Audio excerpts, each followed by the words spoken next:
রহমাতুল্লাহ। আসসালামু আলাইকুম ওয়া রাহমাতুল্লাহ। ওয়া আলাইকুম আসসালাম। আহমাদুহু ওয়া নুসাল্লি আলা রাসূলিল কারীম। ইসলামী আন্দোলন বাংলাদেশ গাজীপুর মহানগর কর্তৃক আজকের এই ওয়ার্ড প্রতিনিধি সম্মেলনের আমি শুনলাম ভাই দেখতে পাই না দেখে আপনি আবার দাঁড়ায় গেলেন। সভাপতি, আজকের এই সম্মেলনের প্রধান অতিথি ইসলামী আন্দোলন বাংলাদেশের সিনিয়র নায়েব আমির, জুলাই বিপ্লবের অন্যতম রূপকার, আমাদের প্রাণপ্রিয় নেতা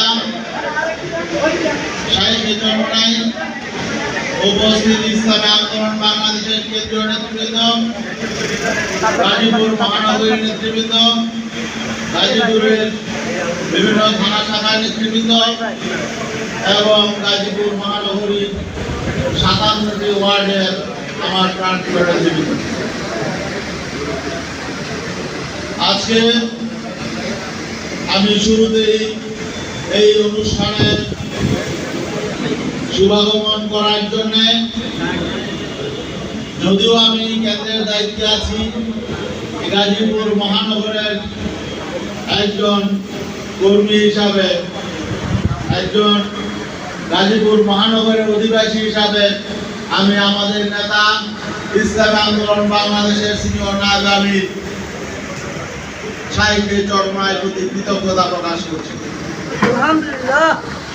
আমি ধন্যবাদ জানাই সাংবাদিক বন্ধুগণকে, তারা বিভিন্ন সময় আমাদের সাথে ছিলেন, আমাদের এই আন্দোলনে সহযোগী ভূমিকা পালন করেছেন, গাজীপুরবাসীর পাশে ছিলেন।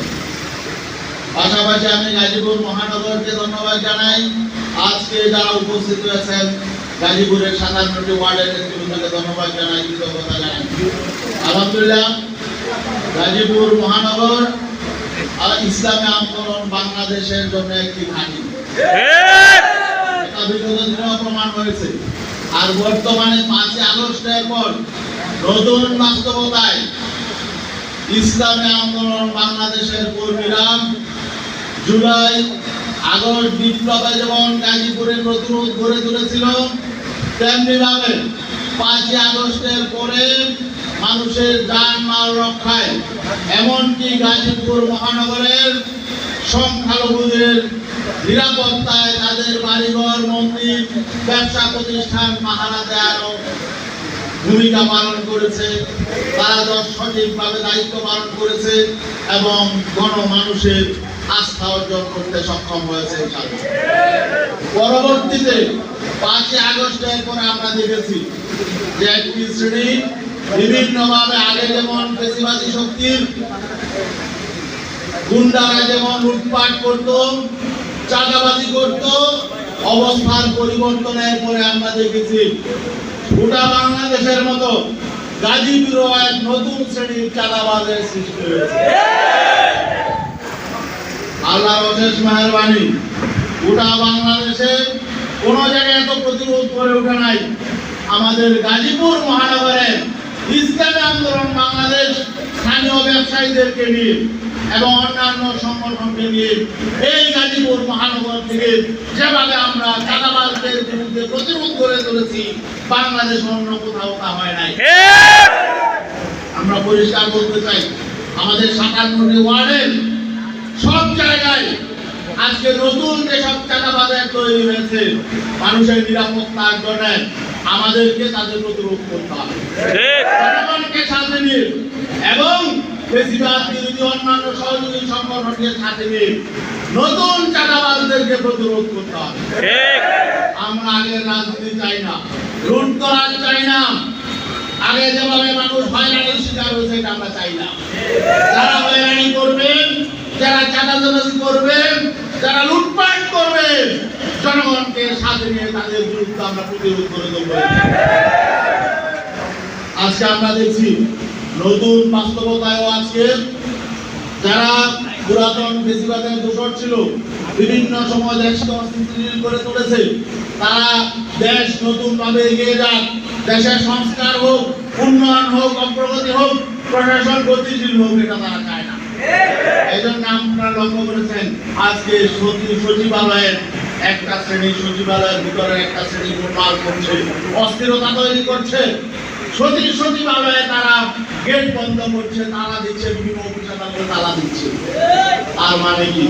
তার মানে হলো যখন এই অন্তর্বর্তীকালীন সরকার নতুন সংস্কারের উদ্যোগ নিয়েছে, যখন সরকারের সকল পর্যায়ে জবাবদিহিতার বিধান তারা চালু করার চেষ্টা চালাচ্ছে, তখনই এই যারা বিভিন্ন সময়ে ফাঁকি দিয়েছে এবং দেশের সম্পদ লুটপাট করেছে এবং জবাবদিহিতার বাইরে থেকে স্বেচ্ছাচারী করেছে, তারা নতুন ভাবে তারা আজকে সচিবালয়কে অচল করে দেওয়ার ষড়যন্ত্র করছে। আমরা পরিষ্কার বলতে চাই, আপনারা মনে করবেন না দেশ আগের মতো চলবে। আমরা নতুন দেশ চাই। নতুন দেশে অতীতের সিস্টেম চলবে না। সবাইকে, সরকারি কর্মচারী যারা রয়েছেন, আপনাদেরকেও জবাবদিহিতার আওতায় আসতে হবে। ইচ্ছা করবেন আপনারা সেবা বন্ধ করে দিয়ে, কাজকর্ম বন্ধ করে দিয়ে, অফিস আদালত বন্ধ করে দিয়ে আপনারা রাজনৈতিক দলের কর্মীর মতো দাবি দাবা নিয়ে মাঠে নামবেন, এই অবস্থা চলতে পারে না। এজন্য আমরা মনে করি প্রত্যেককে শৃঙ্খলার আওতায় আসতে হবে। আমরা সকলে যাতে তাদের অধিকার ফিরে পায়, ইনসাফ পায়, এজন্য যেমন কথা বলবো, তেমনি ভাবে কেউ যাতে স্বেচ্ছাচারিতা করতে না পারে, জবাবদিহিতার ঊর্ধ্বে না থাকতে পারে, এজন্য আমাদের সবাইকে সতর্ক থাকতে হবে। বন্ধুগণ, আজ গত কয়েকদিন যাবৎ আপনারা জানেন দেশে একটা অস্থিরতা চলছিল এবং অন্তর্বর্তীকালীন সরকারের প্রধান আপনারা দেখেছেন গতকালকেও রাজনৈতিক দলগুলোর সাথে সংগ্রামে আমাদের আমিরও ছিলেন, প্রধান উপদেষ্টার সঙ্গে বৈঠকে ছিলেন। প্রধান উপদেষ্টা বলছেন যে নতুন করে আওয়ামী লীগ নিষিদ্ধের পর একটা যুদ্ধাবস্থা তৈরি হয়েছে। দেশের ভিতরে এবং দেশের বাইরে থেকে এই সরকারের বিরুদ্ধে, এই দেশের বিরুদ্ধে একটি পক্ষ যুদ্ধাবস্থা তৈরি করেছে, যাতে এই সরকার টিকতে না পারে, এই দেশের স্থিতিশীলতা যাতে ঠিক মতো, এই দেশ যাতে সঠিকভাবে চলতে না পারে, এই স্থিতিশীল দেশ যাতে গড়ে উঠতে না পারে, এই জন্য দেশের ভিতরে দেশের বাইরে নানাবিধ ষড়যন্ত্র চক্রান্ত শুরু হয়েছে।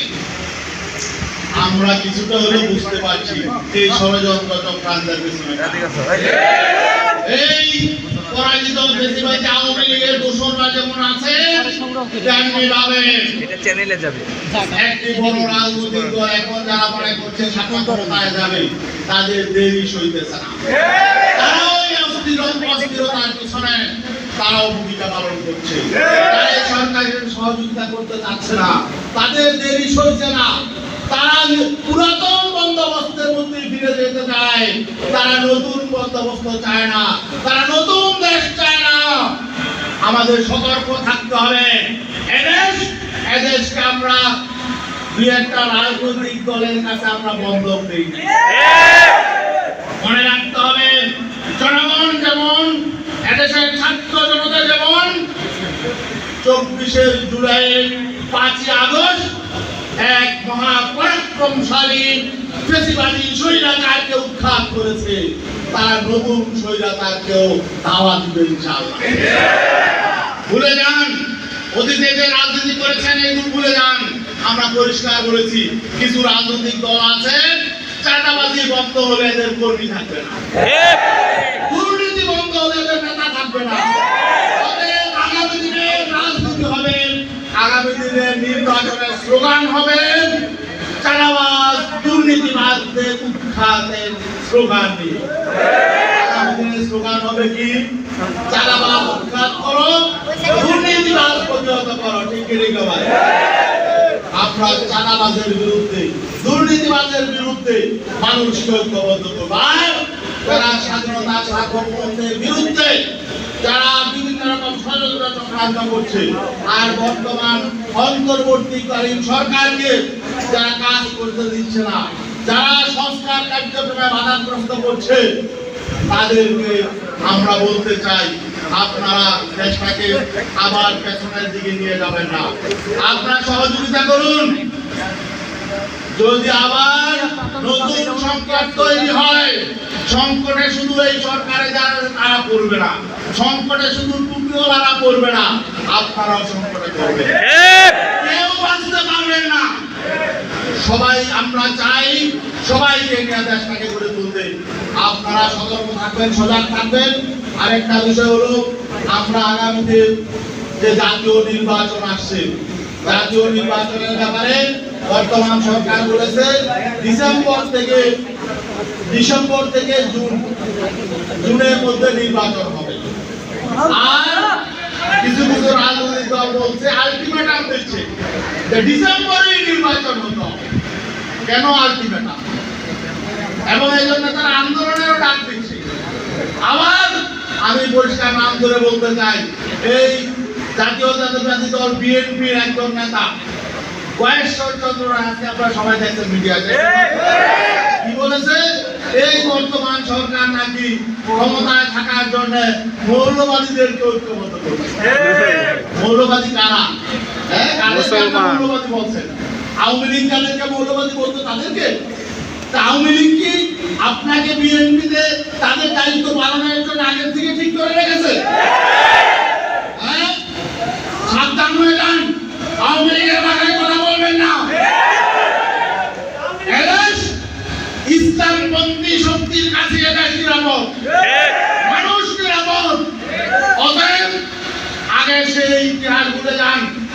1971 পর থেকে এই 2024 জুলাই আগস্ট পর্যন্ত সবচাইতে বেশি নির্যাতন নিপীড়নের শিকার হয়েছে ইসলামপন্থী শক্তি আলেম ওলামা। আবার আপনারা তাদের বিরুদ্ধে কথা বলছেন, তাদেরকে দমন করার আওয়াজ তুলছেন। হবে না। আপনাদের মতলব আমরা বুঝে গেছি। আপনারা স্বৈরাচারের সাথে আঘাত করে আবারও আপনারা ইসলামী শক্তিকে দাবিয়ে রাখার ষড়যন্ত্র চক্রান্ত করছেন। বিরোধী শক্তি, আপনাদের বিরুদ্ধে আমরা ঐক্যবদ্ধ আছি ইনশাআল্লাহ। দেশের জনগণ ঐক্যবদ্ধ আছে, ইসলামী শক্তি ঐক্যবদ্ধ আছে। আর আওয়ামী লীগের ভাইদেরকে বলি, আপনারা যারা দেশপ্রেমিক, আপনারা বলি না আপনারা সবাই ঐক্যবাদী। অনেকে বাধ্য হয়ে আওয়ামী লীগ করছে, বিভিন্ন কারণে আওয়ামী লীগ করেছেন। আওয়ামী লীগের অনেক দেশপ্রেমিকও আছে, আছে কি নাই? আছে। আমাদের অনেকে আছেন, আমাদের সাথে তাদের উঠা বসা চলাফেরা ছিল। অনেক ভালো মানুষ আছেন যারা ভালো দেশপ্রেমিক, কোন অপরাধের সাথে জড়িত ছিলেন না, কোন অন্যায় করেন নাই, দেশ বিরোধী চক্রান্ত করেন নাই। তাদের জন্য ইসলামী আন্দোলনের জনতা সবসময় উন্মুক্ত। আসুন আমরা সবাই ঐক্যবদ্ধভাবে দেশটাকে গড়ে তুলি। আপনাদের জন্য আমাদের সব সময় আমরা আমাদের দরজা উন্মুক্ত থাকবে। পীর সাহেব চরমরায়, সাহিত্য চরমরায় সবার জন্য নিরাপদ। আন্দোলন বাংলাদেশ কারো প্রতি বিদ্বেষ করে না, প্রতিহিংসা করে না, এবং দেশ গড়ার জন্য যারাই প্রস্তুত থাকবে ইসলামী আন্দোলন বাংলাদেশ সবাইকে স্বাগত জানায়। আমরা এককভাবে দেশ পরিচালনা করবো এটা আমরা বলছি না, সবাই মিলে, সকল দেশপ্রেমিক শক্তি মিলে, সকল ইসলামপন্থী শক্তি মিলে আমরা দেশটাকে এগিয়ে নিয়ে যেতে চাই। এই জন্য আমাদের কর্মী যারা রয়েছেন, এখন কিন্তু পরিবেশ 1971 পরে বিগত 54 বছর এই পরিবেশ হয় নাই। এখন মানুষ বিকল্প শক্তি চাচ্ছে। বিগত দিনে যারা রাষ্ট্র ক্ষমতায় ছিল তাদের নতুন করে উপরে পড়ার কিছু নাই। আমাদের নেতা পিসাব সময় বলছেন তাদের নতুন করে তারা কি করব মানুষটা বুঝে গেছে, ঠিক না? অতএব যারা 2 বার 3 বার 4 বার অতীতে ক্ষমতায় ছিল তাদের চরিত্রের কোনো পরিবর্তন হয় না। অতীতে যা করেছে সামনে তারা এসে ভালো করবে না, আরো খারাপ করবে। অতএব দেশপ্রেমিক, ইসলামপন্থী এবং দেশের স্বার্থে যত শক্তি আছে, ভালো মানুষ আছে, আমাদের আগামী নির্বাচনে সবাইকে ঐক্যবদ্ধ হতে হবে। বিশেষ করে আমাদের এই গাজীপুর মহানগরের আমাদের 57টা ওয়ার্ড, আলহামদুলিল্লাহ 57টা ওয়ার্ডে আমাদের শক্তিশালী কমিটি আছে, সকল সহযোগী সংগঠন কমিটি আছে। এখন মহানগর থেকে নির্দেশনা দেওয়া হয়েছে প্রত্যেক ওয়ার্ডে কমপক্ষে 10টা ইউনিট করতে হবে। রাজি আছেন ইনশাআল্লাহ? এবং যে ওয়ার্ড সবচেয়ে ভালো করবে আমাদের শাহিদ আবার আসতেছেন 11 11ই আগস্টে তাদের পুরস্কৃত করা হবে ইনশাআল্লাহ। আমরা মানুষের হৃদয় জয় করব, আমরা অন্যায়ের বিরুদ্ধে থাকবো এবং যারা ভালো, যারা দেশের জন্য ভালো, সমাজের জন্য ভালো, তাদের পক্ষে আমরা থাকবো ইনশাআল্লাহ। ভালো মানুষদেরকে আমরা ঐক্যবদ্ধ করবো, আর ভালো মানুষকে যদি সমাজ প্রতিষ্ঠা করতে চাই, ভালো নেতৃত্বকে ক্ষমতায় নিতে হবে। ঠিক না ভাই? প্রচন্ড গরমে আমাদের প্রধান অতিথি আমাদের সাহেব কষ্ট পাচ্ছেন, তিনি এখন কথা বলবেন, আমরা ধৈর্য সহকারে তার কথা শুনবো। সাংবাদিক বন্ধুগণকে ধন্যবাদ জানাই। আপনারা আশা করি সারা দেশের পক্ষে, জনগণের পক্ষে এবং ইসলামের পক্ষে ভূমিকা পালন করবেন। আসসালামু আলাইকুম।